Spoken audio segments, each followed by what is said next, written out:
Knock knock. I'm holding a mug of lukewarm coffee in one hand, a Glock in the other, and I'm not wearing pants. That's the situation. The knock isn't casual. It's too sharp, too deliberate. It's 2:17 a.m., the dead zone when only raccoons, killers, and regrets are awake. I haven't had visitors in 6 months, let alone ones knocking on my cabin door in the middle of a snowstorm. You learn not to ignore those sounds when you've spent your life hunting predators in uniform. And now, in what was supposed to be a peaceful corner of the Vermont wilderness, someone just signed up for a very bad night. The knock came again. Same rhythm. This time it was followed by a voice. Vermont State Police, ma'am. Sorry to bother you this late. There's been a situation up the road. You mind opening up for a moment? There it was, that sweet, polite, scripted tone. The one they teach you at the academy when you're being trained how to calm people down before you cuff them. But here's the thing, I am the Vermont State Police. Or was, until a week ago, when I turned in my badge, a bag of other people's secrets, and a resignation letter that read more like a death threat to the higher-ups. Forced leave, they called it. For your safety, they said, which was rich considering I've survived shootouts, backstabbing commissioners, and one ex-husband with a grudge and a podcast.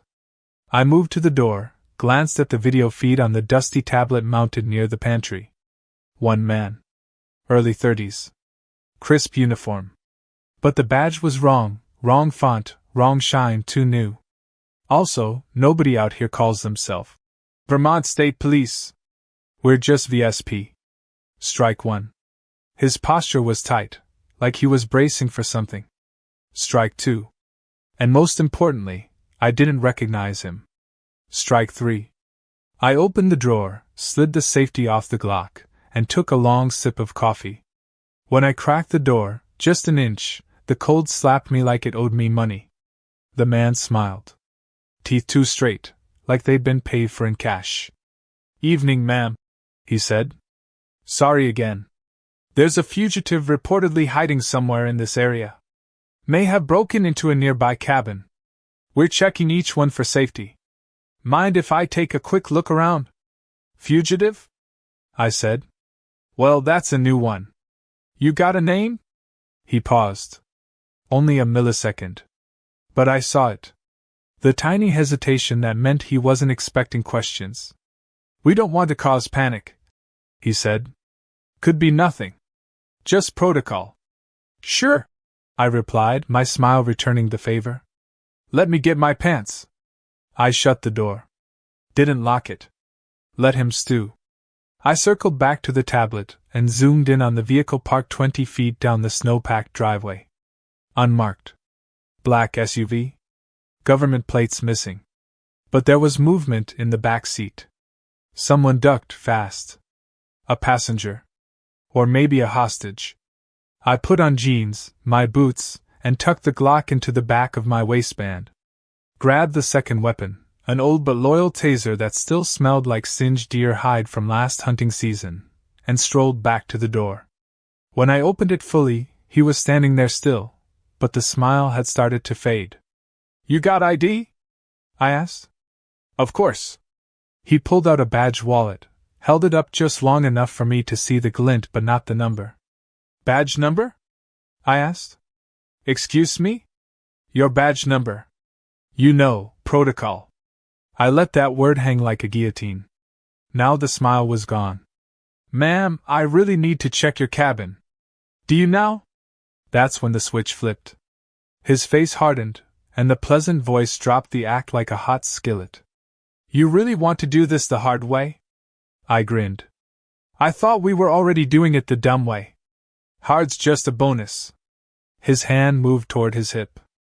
I was faster. I didn't draw the Glock. Not yet. I just tapped the butt of it through my sweater. A suggestion. You're not VSP, I said. Wrong badge. Wrong tone. Wrong damn boots. You know how I know? Because I trained every real trooper within 100 miles of this place. And none of them would show up at 2 a.m. in designer boots and a patch stitched on backward. He didn't speak. Didn't blink. So here's what's gonna happen, I continued. You're gonna tell me who you're with, and I might let you keep all your teeth. The silence between us was thick enough to chew. Then he chuckled. Just once. Low and slow, like it bubbled up from something ugly. Good, he said. This'll be fun. He turned and walked back toward his vehicle. No threats. No hurry. Like he'd just sized me up and wasn't worried in the slightest. That irritated me more than anything. I shut the door and went straight to the panic panel. I hadn't used the cabin's defense systems in years, but every trap was still wired. My dad built this place during the Cold War, his version of a retirement project. A cabin wrapped in nostalgia and paranoia. Reinforced steel doors. Hidden cameras. Motion sensors. A few unconventional modifications involving bear traps and compressed air canisters. I flipped the cabin into lockdown. The windows sealed with metal shutters. The chimney dampers clamped. The old landline was cut years ago. No cell service this high up. I was officially on my own. A rustle near the woods caught my eye through the side cam. Another figure, darker, moving fast toward the rear. A second man. I hadn't even heard him. He ducked behind the generator shed. They weren't here by accident. And they weren't after me. Not directly. I went to the rifle case, pulled out the shotgun I hadn't fired in over a decade. Wiped it down. Loaded it slow. Somewhere behind the glass, 2 men were circling my cabin like coyotes. But coyotes don't knock. Wolves do. And if these guys were wolves, then they were about to meet the one thing worse. A retired cop with a grudge, a loaded arsenal, and absolutely no bedtime. Because they didn't just knock on the wrong door. They picked the wrong woman. By the time I activated full lockdown, the cabin had transformed from cozy retreat to war bunker. Steel shutters slammed into place with a thud that echoed through the walls like a final heartbeat. Inside, the air went still. No more outside sounds. Just the faint hum of the generator and the click-click-click of the motion sensors arming themselves one by one. I moved through the space like a ghost, checking every window, every point of entry, like muscle memory. My father taught me to do a sweep every time I was home. Back then, it was to keep wildlife out. Now it was something far more dangerous than a curious bear or a drunk hunter. Outside, the 2 men had split up. One remained near the vehicle, hands in his pockets like a tourist admiring the snow. The other had vanished into the trees behind the property, and that was the one bothering me. The way he moved. Silent. Efficient. He wasn't some thug in borrowed gear. That was military training. Which meant this wasn't just a revenge hit. This was organized. Funded. Planned. And they knew exactly where I was. I opened the panel in the floor behind the fireplace and dropped down into the crawl space, a tight, cold chamber that reeked of old dirt and gun oil. From there, I accessed the external cable line where a backup camera was hidden in a hollowed-out birdhouse. The feed flickered on the tablet. Their SUV was still running. No license plate. Tires, military grade. And the man in the front seat was now on a sat phone, pacing. That wasn't protocol. That wasn't even pretending anymore. They weren't cops. They weren't federal. And judging by their posture, they didn't care who saw what was coming next. Inside, I checked the pantry wall and flipped open a hidden compartment. Out came a long, weather-beaten case. I opened it and laid eyes on my old Remington. Not standard issue. Modified. Illegal in at least 3 states. I loaded it with shells from a drawer labeled Grandma's Spices. She'd have been proud. Then came the second knock. This one on the side door, softer, more polite. Like someone trying not to wake a baby. I didn't respond. Instead, I activated the directional mic hidden near the eaves. "Ma'am?" a new voice called out. "Sorry again, just doing my rounds. Forest Ranger Service. We had reports of trespassers nearby." My eyes narrowed. There were no forest rangers patrolling this time of night. Not in this weather. And not alone. "Are you all right in there?" the voice added. "You have a generator running, And we just want to check your carbon monoxide sensors. That one almost made me laugh. A carbon monoxide check at 2:15 in the morning in the middle of a snowstorm. That was cute. I moved upstairs, staying low, keeping my shadow out of view. Through the upstairs slit window, I watched him approach. This one was clean-shaven, friendly, carrying a clipboard. Classic ranger costume. I waited until he stepped onto the porch, then triggered the bay door unlock. Just a click. Enough to lure him in. He hesitated, then pushed gently. It opened 2 inches. He stepped forward. That was all I needed. The taser nailed him in the chest. He stiffened, fell backward, and hit the porch with a satisfying grunt. I was on him in a second, cuffed his wrists with the zip ties I kept in a cookie tin, and dragged him inside before his friends could see. He weighed less than he looked. Probably hadn't expected resistance. Definitely didn't expect me. Inside, I propped him against the wall. He groaned, eyes blinking open, confused and furious. I squatted beside him. "Let's talk," I said. "First, fake ranger badge. That's insulting. Second, clipboard? You watch too many movies." He spat blood. Tried to move. I pressed a boot against his chest, gently enough not to kill, firmly enough to remind him who was in charge. "You're not cops. You're not rangers. So tell me why you're here, who sent you, and maybe I don't introduce you to the cabin's attic bear trap." His lips twitched. Something between a smirk and a threat. "You're already dead, lady," he muttered. I tapped his forehead with the taser, just once. His head slammed back with a yelp. "Try again." He shook, then breathed hard through his nose. "We're not here for you," he admitted. "We're here for what's in your house." That stopped me. "What? You don't even know," he said, smiling now, triumphant in the way only people who think they're smarter than you can be. "You've been set up." It took a second to process.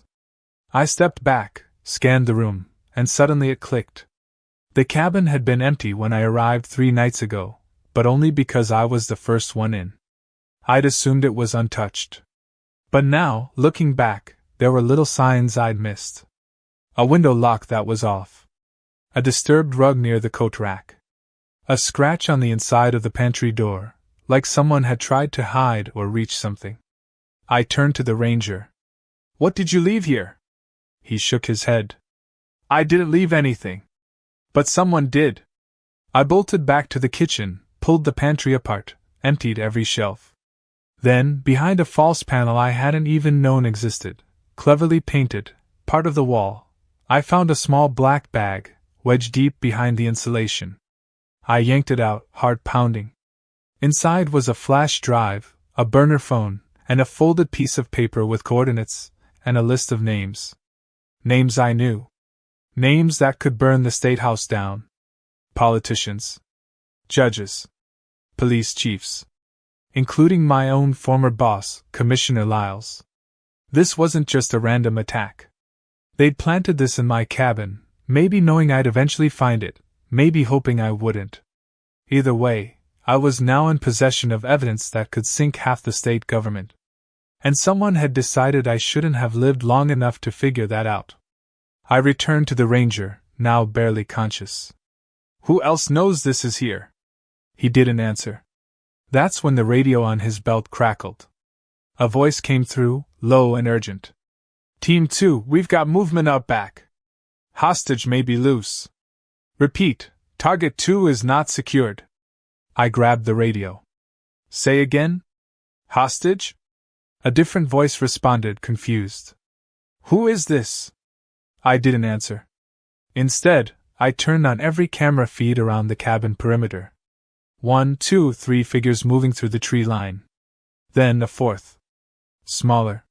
Stumbling. Not dressed like the others. Someone was running, escaping from them.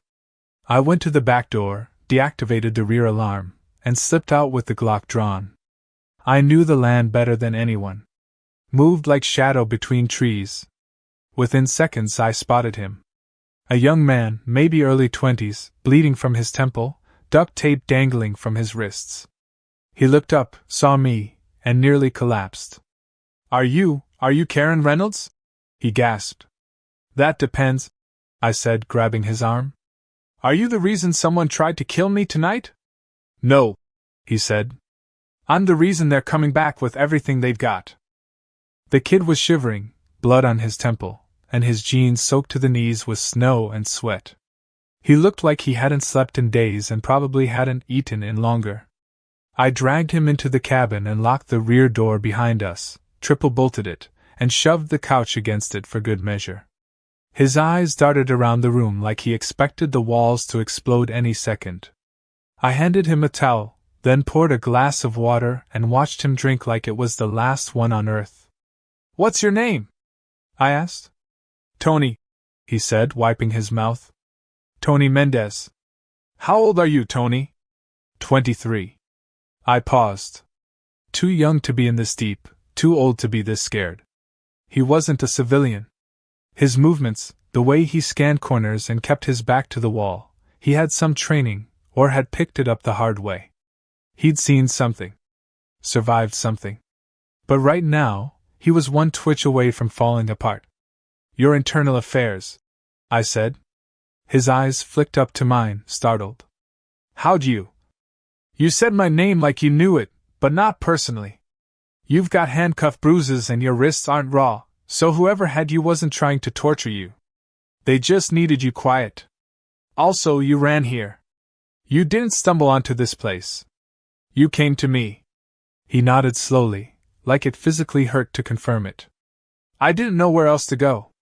You're the only person left I could trust. Everyone else is either dead or dirty." I didn't flinch. "What's on the drive?" He pulled the flash drive from his sock and handed it to me like it was radioactive. I held it up to the light, just a basic black stick. No labels. No markings. "It's everything," he said. "Wire transfers, intercepted comms, names, surveillance footage. They've been running a black market intelligence op inside the state police. Tapping judges, blackmailing officials. They've got leverage on everyone who matters. And when your investigation into Commissioner Lyles got too close, they flipped the whole thing. Made you look like a liability." That last part didn't surprise me. I'd felt the news tighten months before they put me on leave. What did surprise me was the breadth of it. I'd thought it was one dirty commissioner and a handful of cronies. Not a full-blown domestic espionage ring buried inside our law enforcement system like ticks under skin. "Why are they after you?" I asked. I wasn't supposed to see the files. One of the techs flagged me, thought I was a company man. But when I saw what was on the servers, I copied it. I was gonna go to the feds, but they got to them first.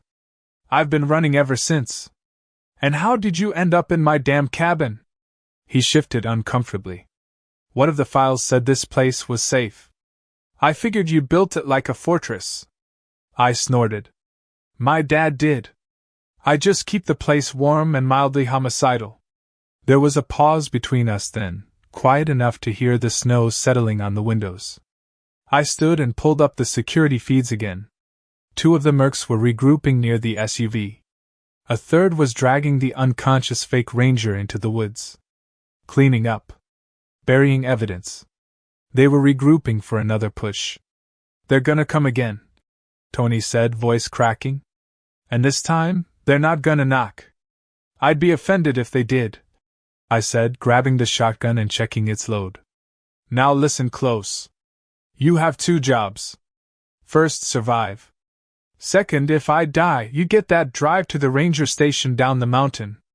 The signal up here's garbage, but they've got a satellite uplink. Upload everything." He looked at me like I'd offered him a job at NASA. "But—" "No buts. You trust me, or you die in the snow." He nodded, slower this time, like it was the last card he had to play. I guided him to the hidden tunnel behind the pantry. Not many people knew it existed, built for emergency fire escapes back when people still thought Russia might nuke small Vermont cabins. It exited 300 feet away, behind a line of trees near a ravine. I handed him a flare gun, a whistle, and a compass. If you hear gunfire, don't look back. Get to the ranger station. It's due east. Stick to the ridge and avoid the creek bed. They'll be watching low ground. Tony hesitated at the tunnel entrance. Are you coming? If I make it out of this alive, I'll be right behind you. If not, take the story and burn the world with it. And then he was gone. I returned to the cabin and took my position near the attic, watching them approach. They didn't come through the front this time. They wanted in clean and quiet. One by one, shadows slipped through the tree line, moving with surgical coordination. These weren't freelancers. This was a trained team, maybe former special forces, now working private contracts for whoever was bankrolling the cover-up. The first tried the side window. Triggered a tripwire. His body flew 3 feet into the air before crashing back down. Not dead, but out cold. The second made it to the roof. I let him crawl halfway across before I hit the HVAC system with bear spray canisters. The hissing sound sent him into a panic, and when he slipped, I made sure the landing ended in a snow pile full of nails. But the third was smart. Came in through the crawlspace. I didn't hear him until he was already halfway into the kitchen. I grabbed the poker from the fireplace and smashed his knee in before he even turned around. He screamed once before I finished it. Quick.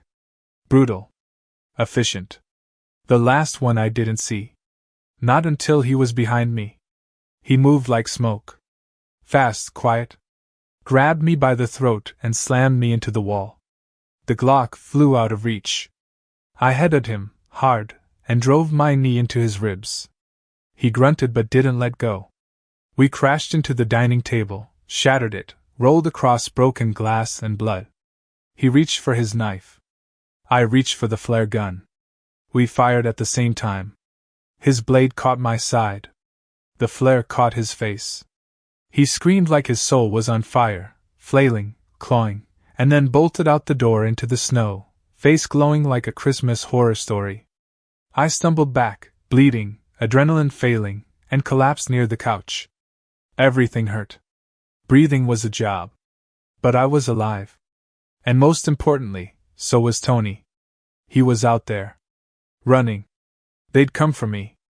But now they'd chase him. And if he reached that ranger station, they'd have a whole different storm to deal with. The snow was still falling, light now, almost graceful, like it hadn't just blanketed a blood-stained battlefield. I lay on the floor of my wrecked cabin, ribs on fire, a sticky warmth spreading beneath my shirt. Breathing hurt, but not as much as moving, and I wasn't ready to bleed out on a living room rug. I pressed the towel against the gash in my side, winced, and pulled myself up using the broken frame of the fireplace. Outside I could still hear one of them groaning, maybe the one I'd flared. The others? Quiet. Too quiet. I checked the feeds. One camera had been smashed. The others were grainy but functional. 3 bodies were visible, 2 unconscious or dead, 1 limping into the tree line. But there were still at least 2 unaccounted for. That meant they either retreated or regrouped. And my guess? They weren't the type to quit early. The clock was ticking. Tony would be nearing the ranger station by now, assuming he hadn't passed out, been spotted, or fallen into one of the many cliffs that made these mountains charmingly homicidal. He was smart but green, and even if he got there, he'd have to pray someone inside wasn't bought or wired. That was the problem with corruption this big. You never knew how far the infection had spread. I reloaded everything. Shotgun, Glock, the old revolver I hadn't touched in years. Set new tripwires at the weak points, stacked furniture along the north-facing windows, and threw down strips of bent nails across the porch. Then I grabbed my last real surprise, the propane tanks. 3 of them, full and ready, placed in strategic spots around the cabin. I didn't plan on dying tonight, but if I did, I was going to take some bastards with me. Then I waited. The first sign came 10 minutes later. A drone zipped over the treetops, high and fast, scanning. I shot it down with the Remington. It dropped like a startled bird, smoking before it even hit the snow. That was their recon. Which meant the assault team wouldn't be far behind. I wasn't wrong. The first bang was a distraction, small explosion near the back wall, a diversion to draw me there. I ignored it and watched the front. Sure enough, a silhouette emerged through the snow mist, creeping low. He moved well, too well. I waited until his foot hit the porch and then pulled the line. The propane tank on the side of the house didn't explode so much as it bellowed. The blast wasn't lethal, wasn't meant to be. But it was loud, hot, and close enough to throw him backward into a drift where he lay screaming. A second man dashed forward to help him and stepped directly into the nail strip. He didn't scream. Just dropped and writhed like a fish yanked from ice. I took the shot. One clean hit to the shoulder. He slumped, clutching himself, trying to crawl away. I didn't finish him. Let him squirm. Let him remember. They tried again. Harder. Smarter. Someone lobbed a tear gas canister through the chimney. Points for creativity, but the HVAC had already been flushed with bear spray and smoke from the burning drone. My eyes burned, yes, but so would theirs. I knew every blind spot in this cabin. They didn't. One got inside. Popped up through the crawlspace and made it halfway through the kitchen before I hit him with a chair and tackled him into the pantry. He was younger than the rest, faster, but cocky. He had me pinned for a second, arm pressed to my throat. I spat blood in his face and broke his nose with my forehead. When he staggered, I rolled, got on top, and drove my elbow into his temple until he stopped moving. Outside, I heard shouts. Panic. Someone yelling into a comms unit. She's still up. What the hell is she made of? That made me smile. Then a new voice came through. Cold. Calm. Almost smug. Karen Reynolds, it said. This is Commander Dane Mercer, formerly of the U.S. Joint Special Operations Command. You're out of ammo, out of men, and bleeding out. Let's make a deal. I grabbed the walkie from one of the fallen mercs and clicked it on.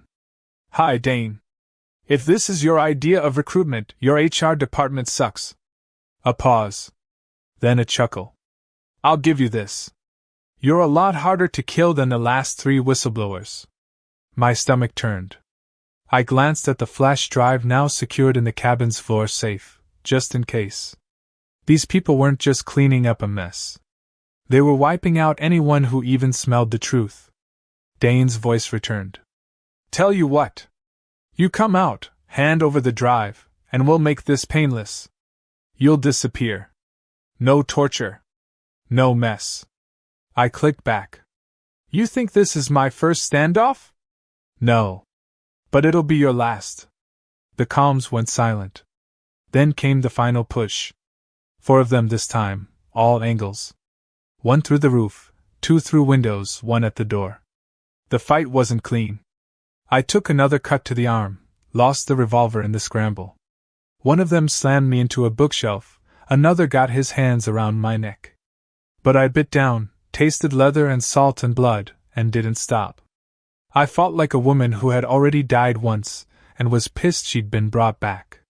When the last man fell, I dropped beside him, gasping, covered in bruises, broken glass, and smoke. I didn't know how long I lay there, half-conscious, shotgun empty and my vision flickering like a dying bulb. Then I heard it. Sirens. Not distant. Not fake. Real. Backup had come. Boots thundered on the porch. A voice I hadn't heard in weeks barked my name. Karen! Karen, drop your weapon! I looked up, blinking. Deputy Allen? My old second-in-command. His face was pale, furious, and utterly relieved. Behind him were 6 troopers in full gear, real badges, real guns. Real VSP. I dropped the shotgun and leaned back. About time, I said. I ran out of propane. They swept the area, cuffed the wounded, called in medevac. Allen knelt beside me. You okay? Define okay. He laughed, choked up. Tony made it. Uploaded everything. It's all out there. National news is eating it alive. I closed my eyes, exhausted. Good, I whispered. Then I can finally sleep. 3 days later, the headlines were everywhere. State corruption scandal explodes. High-level arrests. Fed stepping in. Lyles in cuffs. The governor scrambling. And one photo at the center of it all, me, covered in bruises, drinking coffee on the cabin porch, with a headline that read, "The Woman Who Wouldn't Die." I still flinch when someone knocks. But now I answer with a smile. And a loaded gun.